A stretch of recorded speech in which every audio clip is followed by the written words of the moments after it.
अब की बार बिहार में तेजस्वी यादव की सरकार या फिर एनडीए के नीतीश कुमार के फिर से बाहर। अब की बार बिहार में जो ये बढ़कर आया है वोट, ये बदलाव के लिए है या फिर नीतीश बाबू के ठहराव के लिए? ये जो 70% से ऊपर वोट पड़ा है, क्या ये 74 साल के नीतीश कुमार के हक में पड़ा है या तेजस्वी बाबू को सरकार में लाने के लिए दिया गया है? वो जो एग्जिट पोल में पोल के पापा नीतीश कुमार की सरकार बनाने का दावा कर रहे हैं, वो इस बार सही होंगे या एग्जिट पोल जो चुल्लू भर पानी में बीते कई चुनावों में डूब मरे थे, खासतौर पर 2015 में, 2020 में, वो फिर से एक बार चुल्लू भर पानी में नाक रगड़ेंगे और समझेंगे कि बाबू बिहार आसान नहीं है। वेलकम टू बिहार, यहां एग्जिट पोल गलत हो जाता है। या फिर इस बार एग्जिट पोल क्लियर मेजॉरिटी दे रहे हैं। बिहार का इतिहास कहता है कि नीतीश कुमार जिधर रहते हैं उधर सरकार बन जाती है, लेकिन सवाल यह है कि इस बार जब बंपर ऐतिहासिक वोटिंग पड़ी है, वो जो बिहार की हिस्ट्री में कभी नहीं हुई है, तो इससे तवा से रोटी पलटेगी या ये रोटी यूं ही गर्मा गर्म नीतीश कुमार की थाली में परोसी जाएगी? सवाल यह है कि हर घर नौकरी देने का दावा करने वाले तेजस्वी बाबू पर क्या महिलाओं की नीतीश कुमार की तरफ मेहरबानी भारी पड़ जाएगी? क्या बिहार में बंपर 70% वोटिंग नीतीश कुमार की सरकार सुनिश्चित कर दी है, जो एग्जिट पोल कह रहे हैं 10,000 रुपया जो नीतीश बाबू ने महिलाओं को दिया था वो हर घर नौकरी पर भारी पड़ गया है? ये सारा सवाल इसलिए है क्योंकि बिहार में आज दिन भर लंबी लंबी कतार रही। सुबह से शाम तक पोलिंग बूथ पर जो दिखाई पड़ा वो सिर्फ वोट नहीं था भाई, वो ऐतिहासिक लम्हा था। और ये सारी बातें आज इसलिए हो रही क्योंकि बिहार में दोनों फेज की वोटिंग खत्म हो गई है। 6 नवंबर को 121 और दूसरे चरण में 11 नवंबर को 122 सीटों पर वोटिंग हुई। 70 से ज्यादा परसेंट वोट जो है वो सिर्फ आंकड़ा नहीं है, इशारा है ये। लेकिन इशारे को समझे कैसे? एग्जिट पोल के जरिए या कमेंट सेक्शन के जरिए कि जनता का दिल किधर है भाई, सत्ता की तरफ है या विरोध की तरफ? क्योंकि बिहार में इतना वोट कभी पड़बे नहीं किया। 1952 में जब पहली बार बिहार में लोकतंत्र सांस लिया था तब 42% वोट था। 2000 में मैक्सिमम जब वोट गया था तो 62% था, लेकिन इस बार 70% पार इस सेकेंड फेज में कर गया है। और इसीलिए हर आदमी कैलकुलेट कर रहा है कि जनता की चेतावनी है या सरकार के भरोसे की मुहर।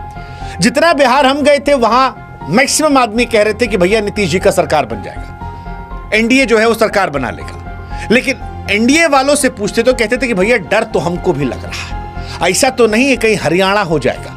ये एग्जिट पोल वाले चढ़ा के रखे, सर्वे वाले चढ़ा के रखे, हर आदमी कह रहा है कि हमारे सरकार है, कहीं ऐसा तो नहीं मामला पलटा जाएगा। और अब जब चुनाव खत्म हो गया है, 14 नवंबर का इंतजार है, तो एजेंसियों ने पोल निकाला।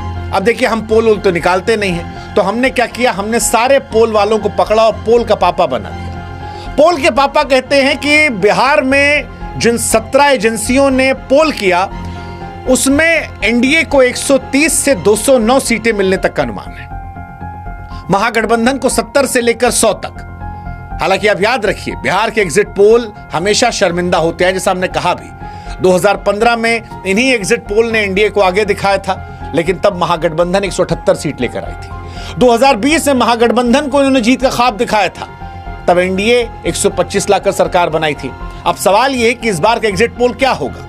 नीतीश बाबू का सरकार बनवाएगा या तेजस्वी बाबू को पहली बार मुख्यमंत्री पद पर पहुंचाएगा? आज बिहार में एग्जिट पोल का हम विश्लेषण करने वाले हैं। इसमें बता दें आपको, ये जितनी बातें हम रखने वाले हैं, इस सारा एग्जिट पोल को मिलाकर पोल के पापा, और इसीलिए आज हम सारे पोल के पापाओं को आपके सामने रख रहे हैं कि क्या क्या कहानी जो है वो निकलकर सामने आई है। तो एग्जिट पोल ये कह रहा है कि बिहार में एनडीए की सरकार है। हालांकि एग्जिट पोल को लेकर हमारा अपना तजुर्बा ये हमेशा रहता है कि एग्जिट पोल में अगर 2-4 पोल भी इधर उधर दिखा रहे हैं तो फिर मामला गड़बड़ है, लेकिन अगर सारा पोल एक तरफ जा रहा है तो अधिकतर मामला सही निकलता है, अधिकतर मामला राइट टाइम जाता है। 2015 और 2020 में जो हम कहते हैं कि बिहार में पोल खराब हुआ था, उसमें सारे एग्जिट पोल एक साथ नहीं थे, लेकिन इस बार जो 17 एजेंसियों ने एग्जिट पोल किया है वो सब के सब एक तरफ गए।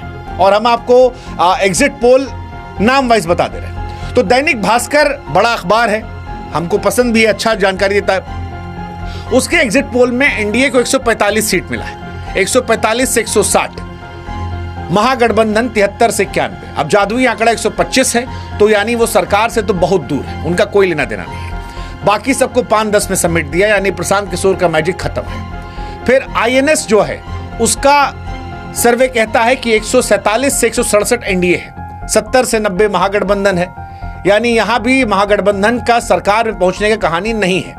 बाकी 0 से 7 है, यानी प्रशांत किशोर यहां भी 0 नील बटे सन्नाटा, ओवैसी नील बटे सन्नाटा। फिर पीपुल्स पल्स उन्होंने भी सर्वे किया है, 133 से 159 उन्होंने दिया है एनडीए को, 75 से 101 दिया है महागठबंधन को, 2 से 13 बाकी सब मिला को। बाकी सब में हम प्रशांत किशोर ओवैसी लेके चल रहे हैं, तो आगे बार बार रिपीट नहीं करेंगे। फिर पीपल इनसाइट है, उन्होंने भी 133 से 148 दिया है एनडीए को, महागठबंधन को 87 से 102 और बाकी सब 3 से 8। चाणक्य का पोल जो है वो कई बार चर्चा में रहा, 130 से लेकर 138 उन्होंने दिया है, 100 से लेकर 108 महागठबंधन को दिया है, तो यहां भी क्लियर मेजॉरिटी जो है वो एनडीए को जा रही है। पोल स्ट्रेट ने 133 से 148 दिया है एनडीए को, 97 से 102 दिया है महागठबंधन को, तो यहां मामला क्लियर है। बाकी सब जो है वो 10 के अंदर ही, इसलिए हम गिनती भी नहीं करेंगे। जेवीसी पोल ने 135 से 150 दिया है एनडीए को, महागठबंधन 88 से 103। पोल डायरी ने तो इंतहा पार कर दी है, पोल डायरी के हिसाब से 184 से 209 जो है वो सीट मिलेगा एनडीए को, 200 पार कर दिया है, बाप रे।